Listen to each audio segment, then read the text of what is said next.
Welcome to Full Prefrontal, the show that exposes the mysteries of executive function. This podcast is a collection of conversations about the role of the prefrontal cortex, which impacts your focus, planning, problem-solving, emotional balance, and independence.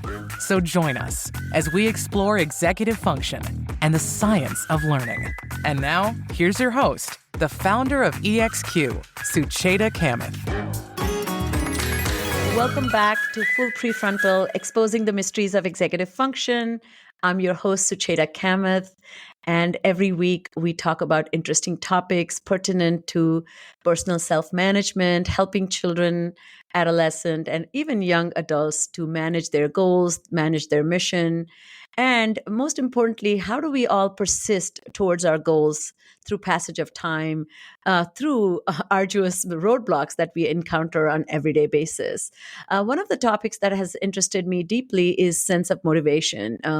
I am currently interviewing somebody for a job, and as part of their interview, they were saying, I'm highly motivated. I'm a self-starter. I get things done without anybody cajoling me. And some of the examples she gave, I thought were very, very funny. She said, I do not, when I get out of bed, I always make my bed. If I say to somebody, I will call you on Thursday at 9:00, I am there to call them Thursday at 9:00. And that was so fascinating and so inviting to hear somebody talk about their motivation and their ability to persist and pursue the motivations that they have. That it just reminded me all my 25 years of career I have spent working with people who are highly unmotivated, and people in their environment and their surroundings, such as parents, teachers, educators, colleagues, are saying this person needs to change, and somehow you can find means to change them. So with that in mind, it was such an honor to introduce you all to a world-renowned expert in motivation. And it's my personal pleasure to introduce you to Ayelet Fishbach.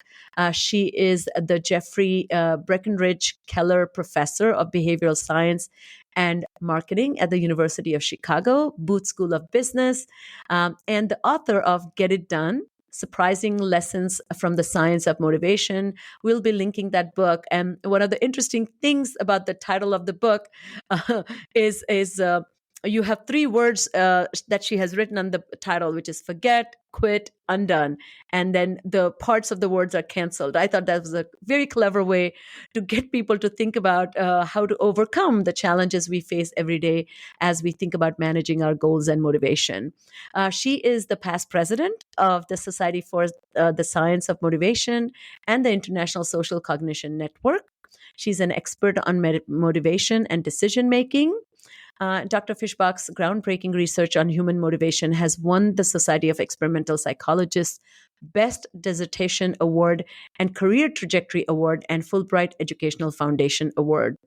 She is a celebrated speaker, author. Her articles can be read many, many places, and she is highly influential in helping us think about our own understanding or lack thereof of motivation and our ways of improving our lives. So welcome to the podcast. How are you today? Wow, thank you, Sucheta. That was a wonderful introduction. I feel like I should quit now. I'm well. I'm very happy to be here today. Well, for starters, I thought I often ask my guests about their executive function. Executive function, as you know, entails adaptive flexibility, goal assessment, intentional focus, goal-directed persistence. In short, executive function is the CEO of the brain that governs or gives order to the rest of the brain to get things done and achieve what it wants. So for starters, I was wondering if you could share when you were younger as a child, maybe elementary, middle school, or high school, how were your own executive function skills? And did you gain any insight about your own intentions about learning and figuring out your ways at an early age or later on in your life? That's an interesting question. I don't think that I really paid any attention to There's executive education or being a good student until college. Really, like Really? yeah, I was okay. Uh, but first, I grew up in Israel in a community that is very different than where I am now. So it was a small community, a socialist community where we walked the land and had farming and animals and so on. So education was not that much of a center of anybody's life. And then I wasn't in particular interested in what was going on in school until I got to college. And you know, maybe I was interested enough because obviously like I did well enough to like, get into college and do things there, but it was really not intrinsically motivated until I started to study psychology, and then it was like, wow, that's exciting, and that's like interesting. You really can't you read like these like handbooks when you just start to study psychology, and you're like, you can't wait to have another hour to know what's more there's there, okay, and how else people can ask a question and look for data and run studies and develop knowledge. So I probably had a decent executive education. Reflecting back, I was able to, Yes. able to get a PhD and then a job, and and like do well enough to hold my career for 20 years now. But I didn't realize that until I had the chance to do something which is intrinsically motivating. And I would say that because I think that often when you think that you cannot do something, you might be confusing that with, I am not interested. Okay, that's not the right thing for me. As you were describing your own trajectory, it kind of reminds me of my personal education in India as well. Education was important, but it was not central. Like you were not free of responsibility. And I mean, I remember in my house, the rule was. Whether you had board exams or you had a quiz, you still had to set the table, clean up after your dinner. You had to do dishes, you had to sweep and mop if that was what your parents asked, and then get to studying. So now what I find, children parents are feeding their children because the kids are studying for a test. I mean, hand feeding a high schooler. I had a client who did that. And so I find this, everything else becomes a secondary because you somehow are getting good grades. So yeah, I think sounds like your executive function skills were very well put to test, as well as utilized by you because you were managing communal responsibilities.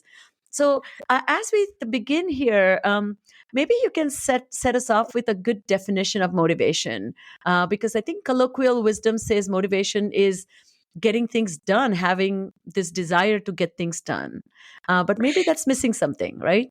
Yeah, well, it's kind of accurate. Motivation is power, okay? And it's the internal power that you have, which gets you to move from where you are to a different place. Okay? So you have goals, and we all have goals. Okay, we have goals related to our professional development, academic development, our health, our relationship. And motivation is what gets you to pursue these goals, okay? What Hmm. gets you out of bed and into the gym shoes, or in front of your study materials. It's really the inner force, the inner power. You know what's so interesting about that? You're saying having a goal is not enough. Having a goal is a starting point, but that needs to be propelled by actions, which is what motivations helps us get into. Correct? Yes, and part of being motivated is knowing how to set your goals. Hmm. But it's definitely not enough. It's just the first part, and motivation itself is the power to get there. Okay, it's Hmm. how you organize yourself and your life. And as I say that, I realize that it may sound like you are by yourself, just getting yourself to do things, and that would be a limited view of motivation, because motivation is often involved designing the environment, designing the situation in which I can better achieve my goal. And if that sounds abstract, well, you exercise your motivation every time you set an alarm clock. Okay, basically, you know that you are going to be tired when you need to get up in the morning, and that you will continue to sleep if you're in a cozy, dark room. But if there is a loud alarm, that is going to change your situation, and likely you will get up to do something about it. And so you are motivating yourself by anticipating that there is a problem, changing something about the environment, and therefore being able to stick to your goal. And I love that. I think your work really highlights the role of environment. I think, one of the, I think when we were discussing in pre-recording, that there's a misnomer, or colloquial wisdom says motivation is all about determination from within. But there are environmental factors that can actually act as guardrails that can allow us to not keel over and forget our goals, or get off tangent as we are pursuing goals. So maybe you can share with us, for starters.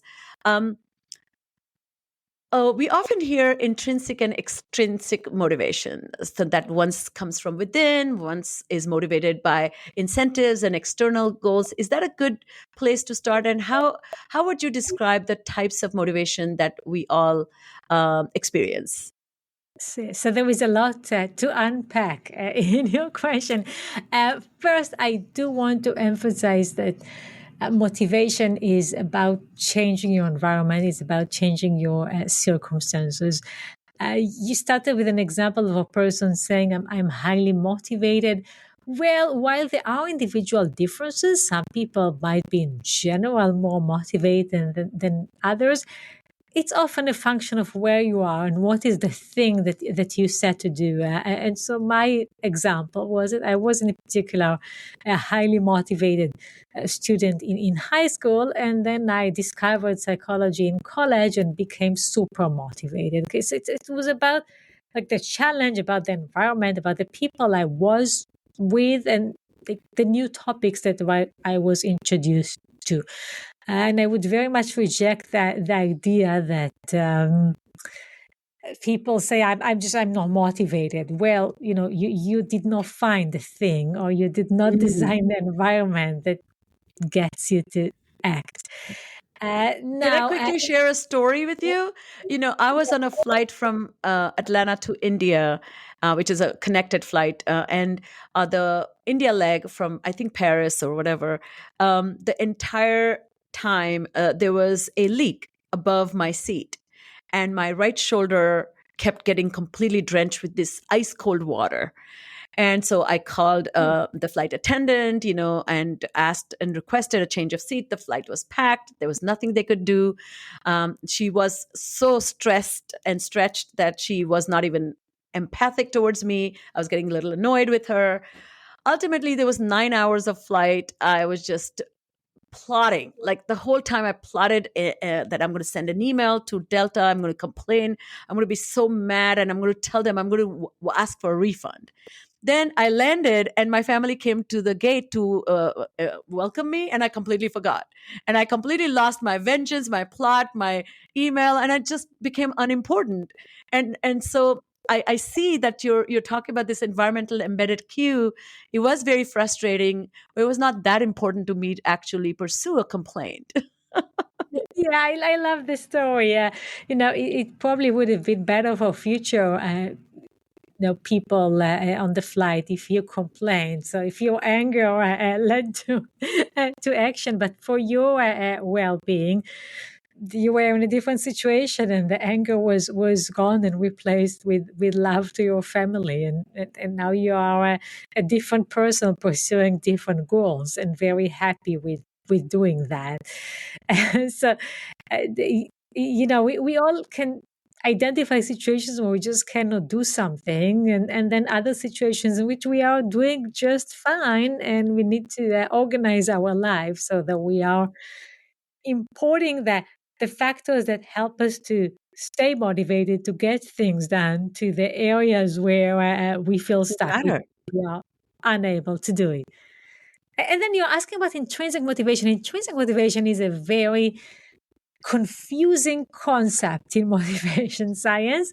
And I can get into the whole confusion. People say intrinsic motivation, they mean different things. Okay, economists mean that we don't pay you. No, as some people mean that it's from within as opposed to from the outside. In motivation science, intrinsic motivation is actually pursuing something as an end in itself. Okay, is the feeling that as I'm doing it, I'm achieving my goal. That this feels right. That the activity and the goal that it serves are fused, and we are intrinsically motivated when we are like doing something fun with our family, okay, when we are pursuing our hobbies, strolling the park, reading a great book. These experiences often feel like an end in itself. And then we are extrinsically motivated when we do something just for some long-term benefits. Okay, there is no immediate pleasure. I might go, and get a medical appointment because I care about my long-term health. There is no sense that this feels right and good as I'm doing it. And then you have everything that's in between. Okay, so your exercise. Morning exercise, does this feel like an end in itself, or more like something that you pull through it so that you have the long-term benefits? Your work, okay, are you excited to do your job? Are you one of these people that by the end of the day they had another 15 minutes to finish what they have started? Or are you one of those people who just can't wait for work to be over so that you can do something else? There is some in between. Okay, you can be more or less intrinsically motivated. You can more or less enjoy the thing, okay, or feel that it's right. Okay, I'm feeling that as you pursue the activity, you're achieving something, you are developing, you are learning, you are relaxing. Okay, whatever it is that you are trying to achieve, it happens as you pursue the action.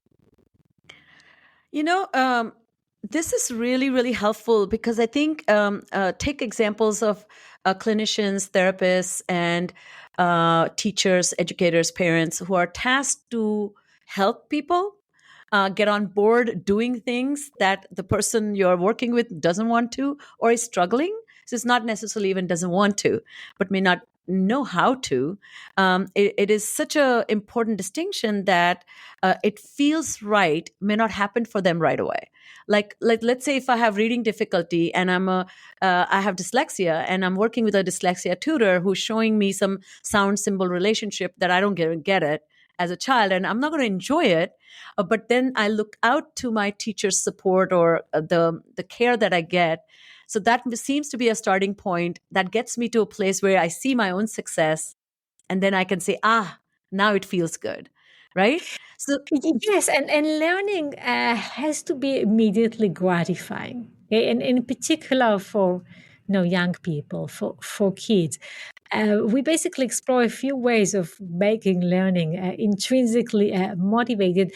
And the one way that I think might surprise people is that we find that when we make math class a party, that is, we play music and bring colored pencils and snacks, then kids were solving more math problems. Okay? They enjoy the experience more. Now, I think that people find it confusing because, in a way, we brought some external things to the experience. mhm. Okay?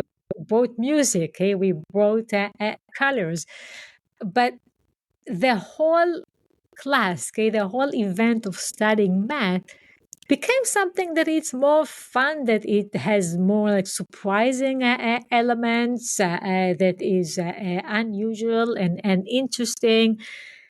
And that can happen in the materials. Okay? It could be that you found the right way to teach or to learn because you found type of exercises that are interesting for you, that are fun, that you're curious to solve. It could also be external. Okay, you do your homework or your tutor appointment in the most pleasant experience. There is lots of stimuli around you that make you feel in the zone. Okay, make you feel like this is right. The other way to think about how to bring intrinsic motivation to something that might not feel right, might not feel good, is to have people realize that sometimes it takes a bit of practice for something to feel good. Okay? And if you haven't been running for a while and you go on a jog, your body might hurt. Okay, but it's okay if you do this a couple of times, because then you will enjoy running the way you may have enjoyed it back at the time. We looked at this in a study with Caitlin Woolley, by the way. Also, the previous study was with her, with teaching people improv. Okay? And we worked with the Second City, which is an improvisation club here at the city of Chicago. And basically, we invited people who were very new to improvisation to feel uncomfortable. Okay? We told them, your goal when you do this exercise is to feel uncomfortable. And what happened is that the discomfort that they would have experienced in any event, because if you have not done improvisation before and you're just trying it, it really pushes your limits as a person. Okay? You really feel awkward about your body and what you say and how you move. If you think about this as the goal, okay, my immediate goal today is to feel uncomfortable. Then when you feel uncomfortable, it's a sign that this is working. Okay, and you might be able to persist a little bit until it actually feels more comfortable. Yes. And so, yeah, this is what we found. Like when people had the immediate goal to feel uncomfortable, they wanted to do it more, so that eventually they felt more comfortable. That's again, I think, is also another counterintuitive process. We think anything that challenges us should not challenge us. Then we wouldn't grow. And so it's such a good example that converting your discomfort into comfort requires you to engage with it, challenge yourself, and then once you are less confused or a process becomes more transparent, that automatically evaporates in a way. So that's pretty neat as well. I think the other question that I had, that there are two motivational process that you were describing, if I'm correct here, that outcome focused motivation versus process focused motivation. Can you maybe help our audience understand a little bit about these dimensions, actualize themselves differently based on the circumstances, and there are ways to you have designed clever ways to measure that, how people how do you measure in experimental ways how motivated people are? Yes, and so we often think about motivation in terms of doing something and do it as quickly as possible. But other times we think about it in terms of applying yourself and your standards of performance, right? And so it's important to do something. It's also important to do it right. Yes. And these are different dimensions of motivation. Sometimes they are aligned, like the runner that finishes the race first was obviously highly motivated to walk as quickly as possible, literally here. Yes. And also that defined high standard of performance. But a student who's finishing the exercise very quickly might compromise the quality, right? And so you might say, well, for doing your homework, the motivation to finish it as quickly as possible is not what we are looking for. Okay, we want you to have high motivation to apply yourself, to have a high performance out of. And when we measure motivation, we really pay attention to these different dimensions. One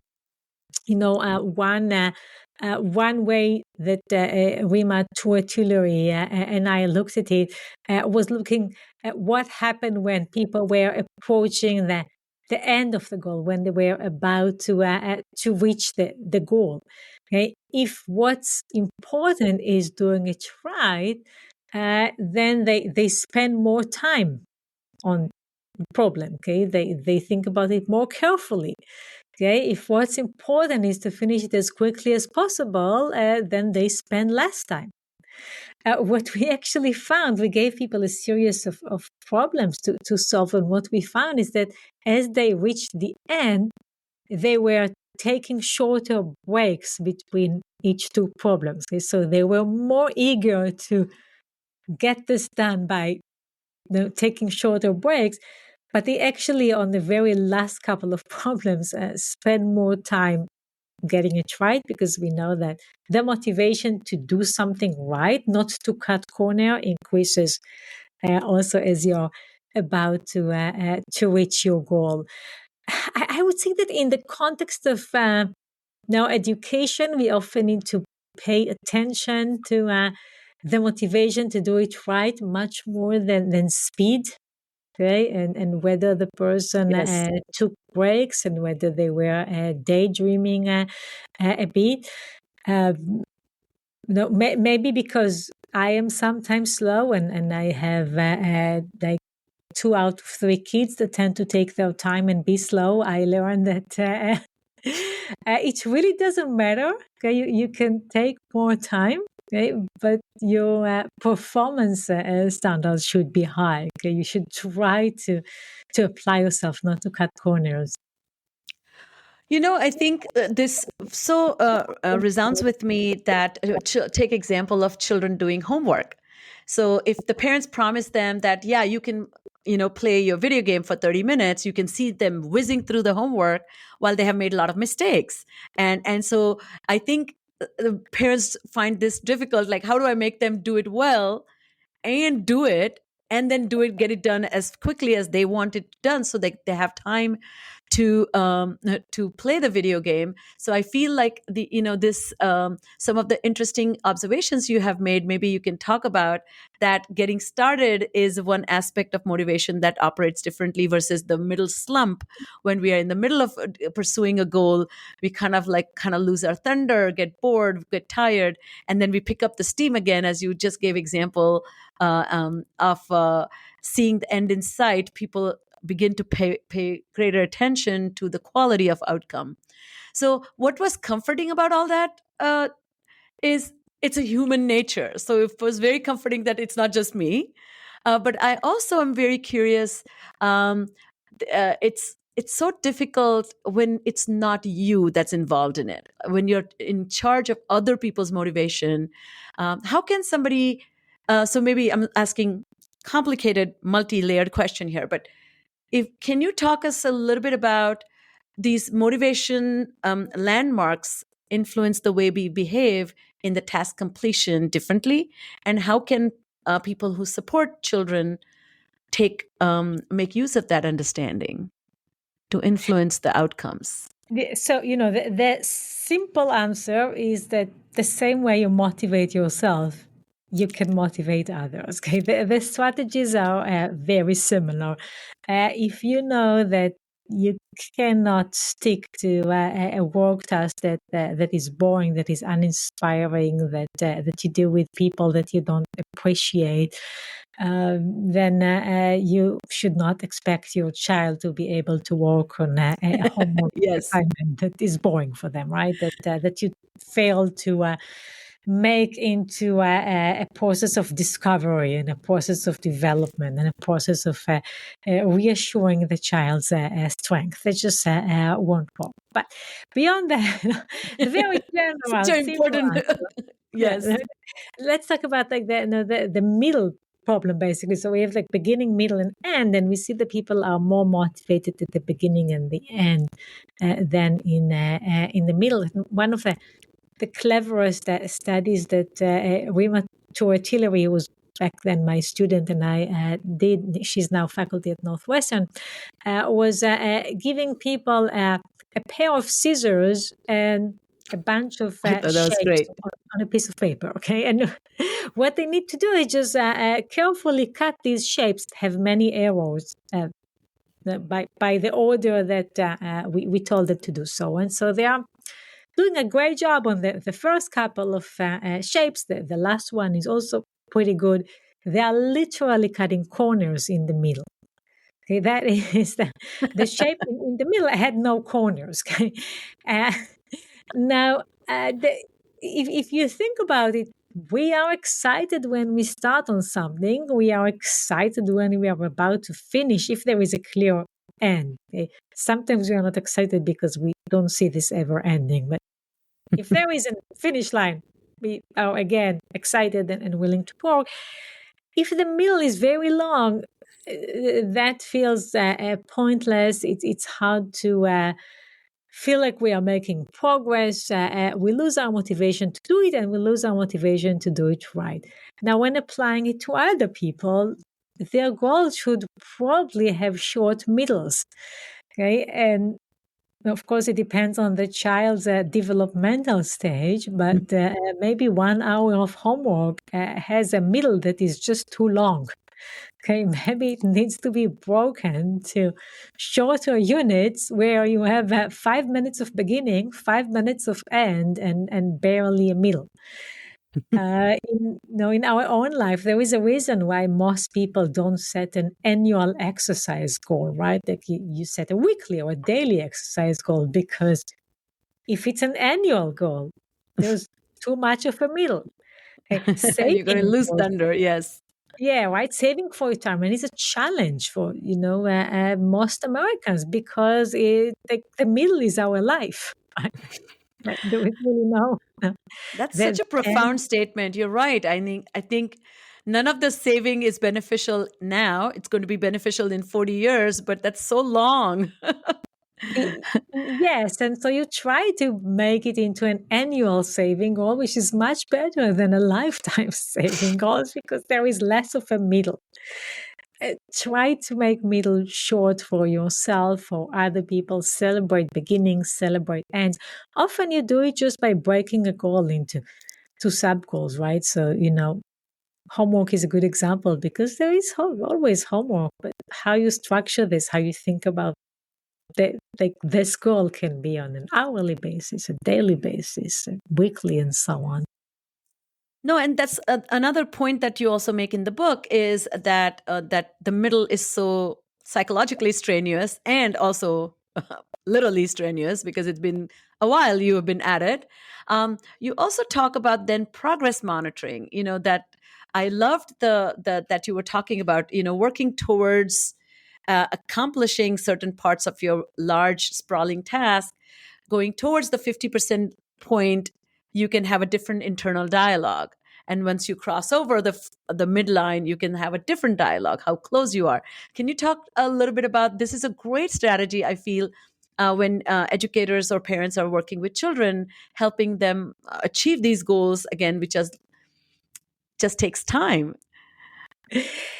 There are two ways to monitor progress. You can look back at what you have achieved, or you can look ahead at what is yet to achieve. And at any point, you can basically monitor progress in one way or another. Okay, like if you are pursuing a 4-year college degree, you can say, I finished 1 year, I still have 3 years to go. Okay, in a loyalty program, you can say, well, I already made half of the purchases to win a reward, or I still need to make half of the purchases. So for basically every goal, you can monitor that, what we refer to as the glass half full. Okay, like how much progress have been achieved, or the glass half empty, how much progress is yet to be done. What I often see in education, and I don't have a representative sample, so it's just my observation, is that teachers tend to monitor progress in terms of what's left to be done, in terms of the glass half empty. Okay, this is where we are going. Okay, this is what's still missing. However, what we find in research is that for novices, for beginners, up until the 50%, if it's an all or nothing goal, it's usually more effective to look back and see that I've already done some. Okay, so instead of looking ahead and say I still have to do 90% of the work, look back and say I already done 10% of the work.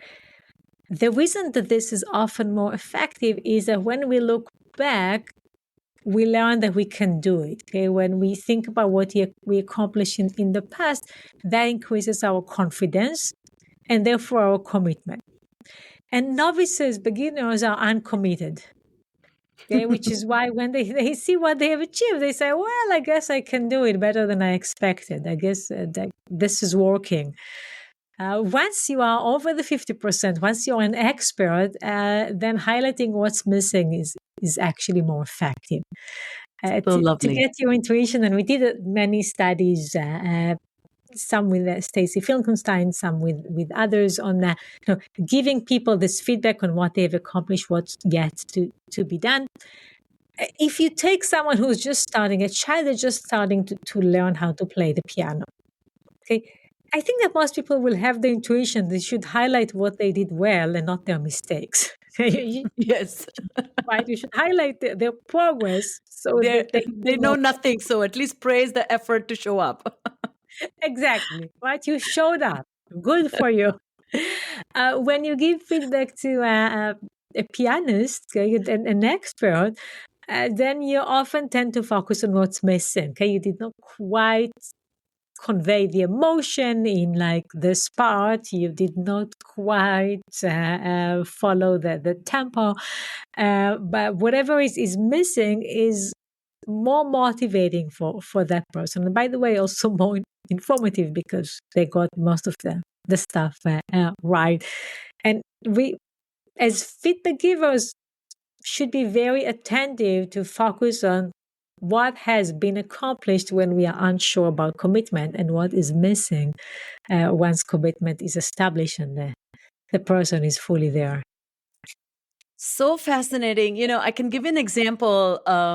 So I live next to a public park, and the round around the public park is 2.7 miles, and my goal is to walk 5 miles a day. And so I of course, it is 2 miles away. I mean, not even 2 miles, maybe 1.5 miles away from my house. So if I walk my dog in my neighborhood, I can get a mile, and it just feels so good to have that jump start when I come to the park and begin my. So it doesn't feel like I'm starting and I have 2.7 miles only, because I just walking the dog itself, it just gives me a little boost, and then I feel like, whoa! If I do 2 rounds, it's like additional bonus. So I'm playing head games with myself. But I can literally see that my psychological attitude changes if I show up by already having walked my dog, because my Fitbit is showing me. And the second point that, which you point out in the book, but I also have seen this trick so work, that marketing people really get this. They get motivations far more than people in education. Well, the Smoothie King near us gives us the card with 2 things punched already, and they want you to reach 10. So actually they want us to reach 8, but it feels like, oh my god, I have already achieved. And you talk a lot about this in the book. So I'm wondering, in the context of the teaching, if the teachers can give actually 10% of the grade after the first class, saying you did in a great introduction class, so here you now have only 90 points left to earn in this class, will be so much easier for the kids. I love this example. Yes, I don't know if the teacher's doing this, but any illusory progress, which is what marketing programs, loyalty programs often do, is very effective at getting people to persist. Okay, you've been already doing that. Okay, and so keep going. Okay, don't lose your streak. Okay, you're already in it, which is a fun way to kind of trick ourselves to think that we are already doing something, so that we will feel more committed.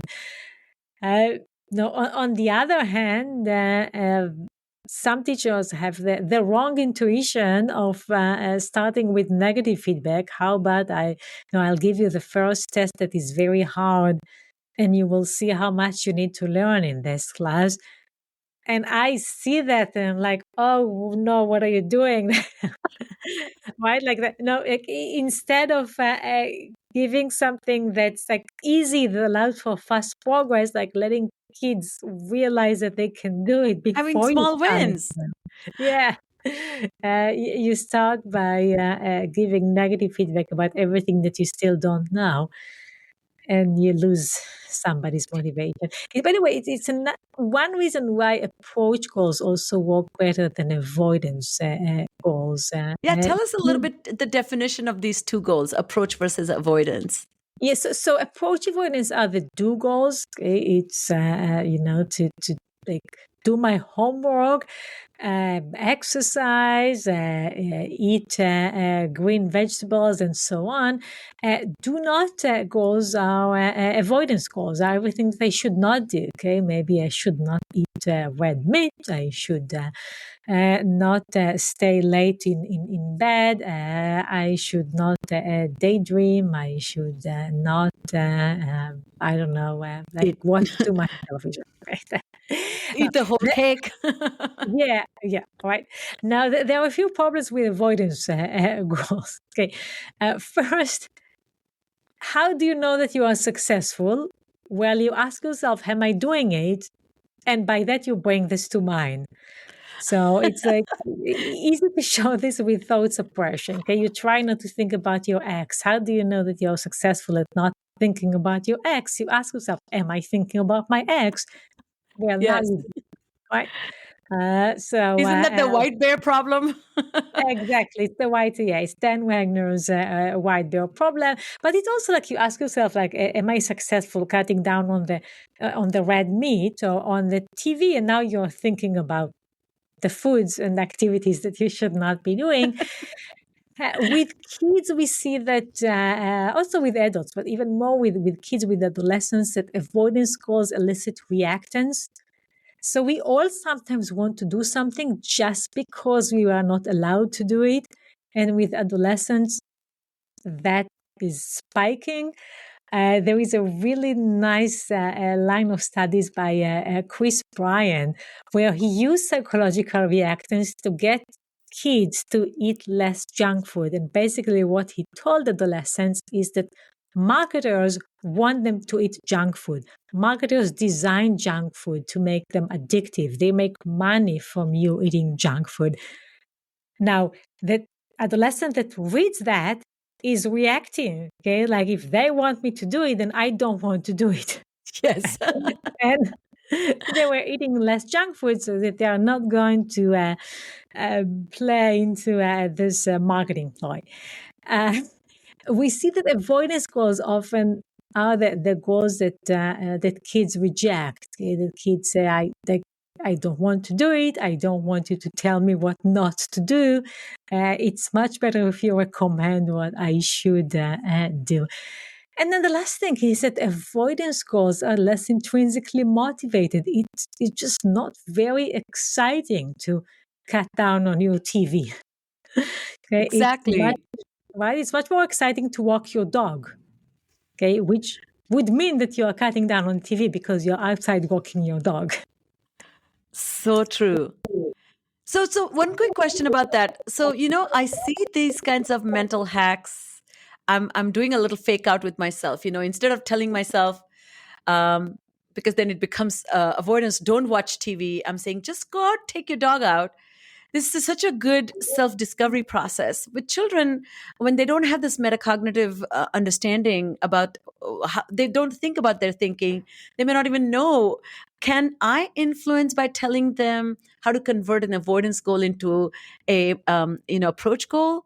Would that work in a similar way, like you were talking about in other places, how whatever works for us works for children as well? Yes. Well, what I meant is that whatever we apply on ourselves, we can apply for others. Okay. So Yeah, yeah, that's what I given meant. that I Sorry. set approach goals for myself, I should also realize that I should set approach goals for my son who's 10-year old.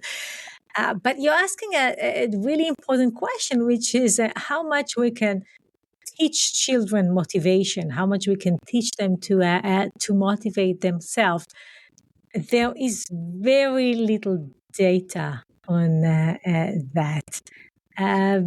We know that self-control takes time to develop. It develops with age. So clearly, a 10-year-old has better self-control than a 5-year-old, and less self-control and probably general ability to motivate themselves than a 15-year-old. There is a general increase, but we know that it's still something that is being developed into the early 20s. And I know about a few studies that look into teaching kids motivation, measuring motivation, see that it predicts good life outcome. I believe that is possible, and that we never try that on a large scale. Yeah, I mean, this is I know you have lots of projects in the works, but this is something very interesting. I find that, conventional wisdom. For example, my mother, who is 80 years old, she lives with us, and one of the we make fun of it now, but she used to kind of use this tactic on three of us. We, my older brother, younger brother, and myself, and she say, make your bed. People will say you are so amazing at making bed, and then she'll say, eat your broccoli. I mean, we didn't have broccoli in India, but karela, which is the worst vegetable you can ever eat. And she said, eat it. People will think you're the best karela eater. And so I found that my brother, and this is a like folklore of the house now, but when he was little, he would eat the vegetable and say to mom, would people say now I'm a great eater of this vegetable? And she said, yes. So it did work, like she used that as an influence, that people's perception of your capability as a motivator, and that worked. So I wonder, Yeah. as we end, do you have any thoughts about social regulation of motivation? Do we find, as an act of social cooperation, we tend to engage better with things even against our own will? I love that you brought this story, because there are really 4 parts to motivation. There is setting a goal, there is striving toward this goal. We discussed monitoring progress. There is juggling goals. Okay, we discuss self-control. Okay, there are things that I want to do, and there are things that I should do, and in order to do these other things, I should not do the previous things on the list. And then the fourth element is social support. Okay, there is the role of others, and what do they say, and what do they think, and how do they help. And basically, most of the things that we do that are meaningful, that are big, we do with other people. Okay, whether it's success at work, whether it's like for you, like producing this podcast, for me doing my research, it's always with other people. Starting a family is with other people. We work as That's so a true. neighborhood, right? We work as a neighbor. And so leveraging social support is critical. If you're the only person who knows about your goal, and if no one else is there to help you, change that. Okay, find the people that you can share what you're working on with, and that you anticipate will be supportive. And maybe they just want you to be successful, and that's already huge support. Maybe they can actually help. Okay, maybe you can pull the rope together. Even if not, just them being there and watching you, and hearing from you.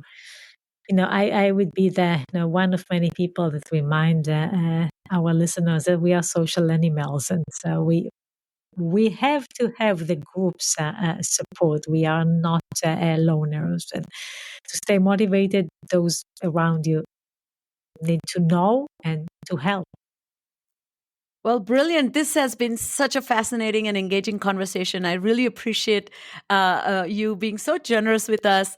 As we conclude, I often ask my guests if they have any recommendations of books that you have found fascinating, intriguing, informative, and that our listeners can benefit from reading. So the field of motivation is actually exploding. Okay, there is so much work. There is Angela Duckworth's Grit book, Carol Dweck's Mindset, Wendy Wood wrote on habit, Katie Milkman wrote on how to change. And there is just an explosion of ideas, and each of these Lovely. books illustrate some important lessons. And then don't forget to read fiction. Okay, there are so many amazing books that you could enjoy. Last thing about books: don't ever read a book because you have to. Okay? So true. Do you have any Israeli, when you were a child, is there any Israeli author that influenced you as a child in fiction? Yeah, I love to go back and think. I bet they do. I actually recently, she's not Israeli, she's Italian. But I was watching My Brilliant Friend, and that reminded me when I read these books by Elena Ferrante the first time, and how much I resonated with them, because she writes about women's friendship and about growing up in a place that is poor, that is non-academic, and then how the society, the people around you influence your pursuit, including your professional and academic pursuit. So I would say that influenced me a lot when it came out, but it still wasn't quite my childhood. It was later than that. Wow, that's lovely. Well, thank you for sharing that. I think it's been a fabulous conversation. So, all right, that's all the time we have for today. Thank you again to Dr. Ayelet Fishbach for being my guest. As you can see, these are incredibly important conversations we are having with highly knowledgeable, incredibly qualified and passionate experts who have managed their own motivation so well to inspire us to find our own a kind of switch that help us. Maybe switch is not a good analogy, but keep the pedal to the metal. And so lastly, as we close out, definitely subscribe to Full Prefrontal using your favorite listening app. Share the episode with as many people as you can, and reach out to us if you have any questions. So once again, thank you, Dr. Fishbach, for joining us, and see you again next week on Full Prefrontal. Thank you for listening to Full Prefrontal, exposing the mysteries of executive function. To contact your host, Sucheta Kamath, and learn more about her work on improving executive function, visit her website at exqinfiniteknowhow.com. That's www.exqinfiniteknowhow.com.